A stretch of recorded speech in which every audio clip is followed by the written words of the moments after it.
بسم اللہ الرحمن الرحیم۔ اللہ تعالیٰ نے حضرت سلیمان علیہ السلام کو ان کے والد محترم حضرت داؤد علیہ السلام کی بادشاہت اور نبوت میں جانشین مقرر فرمایا اور اپنے فضل و کرم سے ان پر بہت سے انعامات فرمائے۔ اللہ تعالیٰ نے حضرت سلیمان علیہ السلام کو پرندوں کی بولیاں بھی سکھا دیں۔ فرمان الہی ہے، اور بلا شبہ ہم نے داؤد اور سلیمان علیہ السلام کو علم عطا کیا تھا، اور ان دونوں نے کہا تمام تعریف اللہ ہی کے لیے ہے جس نے ہمیں اپنے بہت سے مومن بندوں پر فضیلت عطا فرمائی ہے۔ سلیمان علیہ السلام اور داؤد علیہ السلام کے وارث ہوئے اور انہوں نے کہا اے لوگو، ہمیں پرندوں کی بولی کا علم دیا گیا ہے اور ہمیں دنیا کی ہر چیز میں سے کچھ حصہ دیا گیا ہے، بلا شبہ یہ اللہ کا واضح فضل ہے۔ حضرت سلیمان علیہ السلام نے اللہ تعالیٰ سے یہ دعا مانگی کہ اے اللہ، مجھے ایسی بے مثال بادشاہت عطا فرمائیے جو آپ نے کسی کو بھی عطا نہ کی ہو۔ اللہ تعالیٰ نے حضرت سلیمان علیہ السلام کی دعا قبول فرمائی اور آپ علیہ السلام کو بے مثال بادشاہت عطا فرمائی۔ اللہ تعالیٰ نے حضرت سلیمان علیہ السلام کو صرف انسانوں ہی نہیں بلکہ جنات، درندوں، چرند پرند اور اپنی دیگر مخلوق پر بھی حکومت عطا فرمائی۔ آپ علیہ السلام سب کی بولیاں سمجھتے تھے اور اس نعمت پر آپ علیہ السلام اللہ تعالیٰ کا بہت زیادہ شکر ادا کرتے تھے۔ اللہ تعالیٰ نے حضرت سلیمان علیہ السلام کے لیے معجزہ کے طور پر ہوا کو مسخر کر دیا تھا۔ وہ جہاں بھی جانا چاہتے تخت پر بیٹھ جاتے اور ہوا کو حکم دیتے لے چل، وہ فوراً انہیں لے کر چل پڑتی۔ اسی طرح جنات کو بھی اللہ تعالیٰ نے حضرت سلیمان علیہ السلام کے تابع کر دیا تھا۔ ضرورت پڑنے پر وہ ان سے بآسانی کام لیا کرتے تھے۔ حضرت سلیمان علیہ السلام اللہ تعالیٰ کے کلمہ کو بلند کرنے کے لیے جہاد کیا کرتے تھے۔ ایک مرتبہ حضرت سلیمان علیہ السلام کے سامنے عمدہ جنگی گھوڑوں کی نمائش کی گئی۔ آپ علیہ السلام نے ان گھوڑوں کو اپنے رب کی راہ میں جہاد کی خاطر بڑا پسند کیا۔ جب وہ گھوڑے دوڑتے ہوئے آپ علیہ السلام کی آنکھوں سے اوجھل ہو گئے تو آپ علیہ السلام نے انہیں دوبارہ واپس لانے کا حکم دیا۔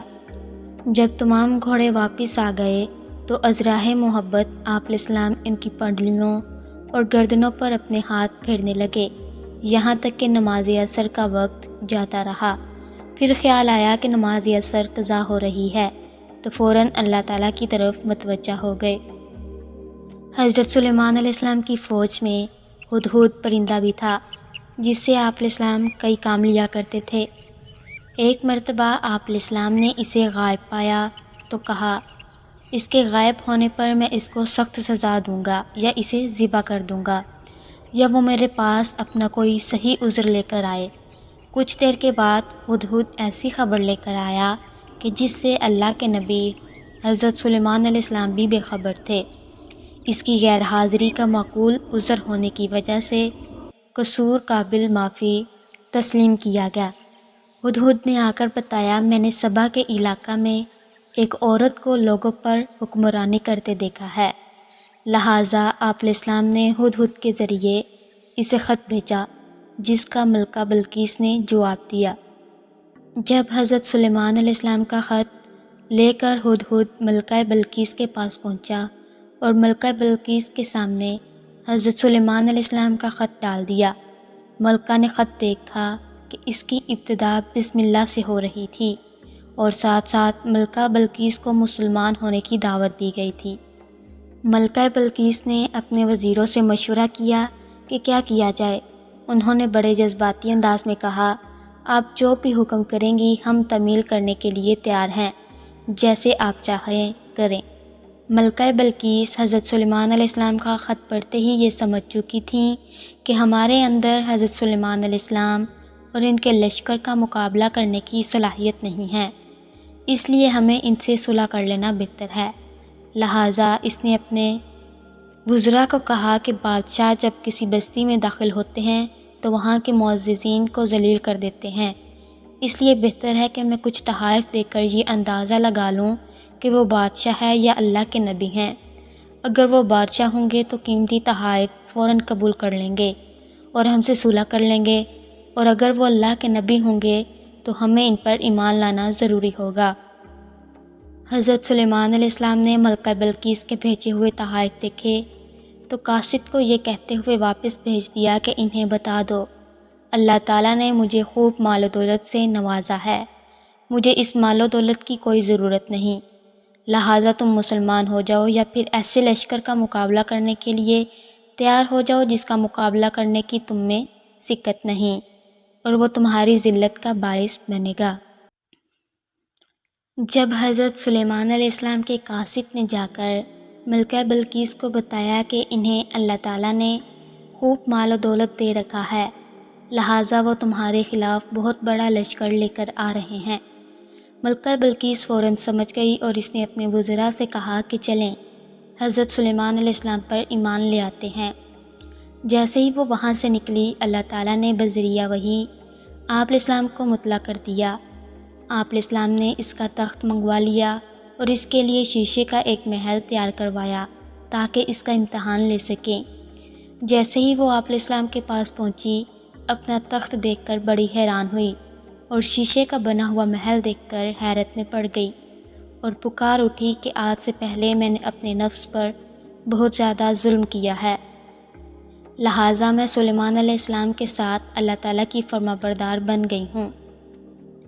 حضرت سلیمان علیہ السلام اپنے والد محترم حضرت داؤد علیہ السلام کی طرح نبی ہونے کے ساتھ ساتھ حکمران بھی تھے۔ اللہ تعالیٰ نے آپ علیہ السلام کو بڑی قوت فیصلہ عطا فرمائی تھی، جس کی بنا پر آپ علیہ السلام لوگوں کے مسائل سمجھ کر منصفانہ فیصلے کیا کرتے تھے۔ حضرت داؤد علیہ السلام کے پاس ایک مقدمہ آیا کہ ایک آدمی کی بکریاں رات کے وقت دوسرے آدمی کے انگور کے کھیت میں گھس گئیں اور اسے نقصان پہنچایا۔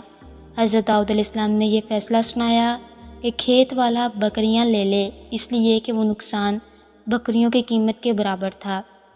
جب مدعی اور مدعا علیہ حضرت داؤد علیہ السلام کا فیصلہ سنانے کے بعد باہر آئے تو حضرت سلیمان علیہ السلام کو اس فیصلہ کا علم ہوا۔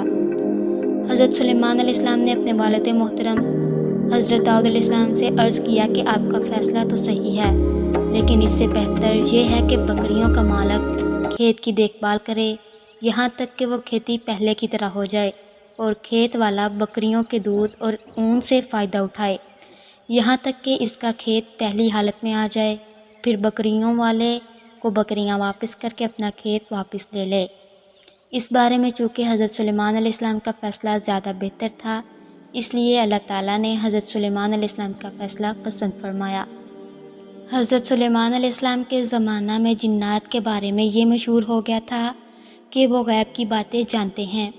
اللہ تعالیٰ نے حضرت سلیمان علیہ السلام کی موت کے ذریعہ سے ان کی غلط فہمی کو دور فرما دیا، اس طرح کہ جب حضرت سلیمان علیہ السلام کی موت کا وقت قریب آیا اور آپ علیہ السلام کو اللہ تعالیٰ کی طرف سے اشارہ مل گیا تو اس وقت آپ علیہ السلام نے جنات کو بیت المقدس کی تعمیر پر لگایا ہوا تھا۔ تعمیر کا ابھی کافی کام باقی تھا۔ آپ علیہ السلام نے باقی کام کا پورا نقشہ جنوں کے سربراہ کے حوالے کر دیا اور کام مکمل طور پر سمجھا دیا، پھر اپنی عبادت گاہ میں آ کر عبادت میں کھڑے ہو گئے اور اپنی لاٹھی پر ٹیک لگا لی۔